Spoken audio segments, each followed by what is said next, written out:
ఎన్నిసార్లు తిన్నా పానం గాలి గాబరైతున్నదిరా. ఎందుకంటావు? షుగర్ వచ్చిందేమో చెక్ చేపించుకోకపోయినావు. ఏహే షుగర్ లేదు ఏం లేదు, లేసుడుతోనే ఆకలి సంపుతున్నది. ముఖం కడుక్కొని తిను, అట్లనే నాకు అగడబడ్డట్టు. ఎట్లా చేస్తే పానం నిమ్మలమైతుంది అంటావు? ధర్మ దవాఖానకు పోయి 2 గ్లూకోజ్ లెక్కించుకోపో, పానం హుషారైతది. నేను ఓను బిడ్డో సర్కారు దవాఖానకు, లేకుంటే మనకు ప్రైవేట్ దవాఖానలో చూపెట్టుకునే స్తోమతున్నదారా. పొద్దుగాల సర్కార్ దవాఖానకే పోదామని పోతుంటే ఇగో ఈ వార్త తెలిసిందిరా. ఈ విధంగా గవర్నమెంట్ వాళ్ళు ఇట్లా మొత్తం వాళ్ళకి మామూలు మందులు అసలు ఇచ్చి పబ్లిక్ ప్రాణాల మీదకి తెచ్చేటట్టు చూస్తారు. అయ్యో చూస్తే సీల్ దియని సీస లెక్కనే ఉన్నది, లోపట నాసున్నది.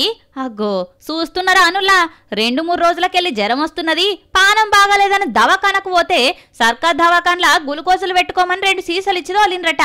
తీరా ఇంటికొచ్చి ఎక్కించుకుందామనంటే ఇగో గీ బాగోతం బయట పడ్డది. ఇంకా నయ్యం గట్లనే ఎక్కించుకుంటే ఉన్న రోగం గాక కొత్త రోగం అంటించుకున్నట్టయితుండే.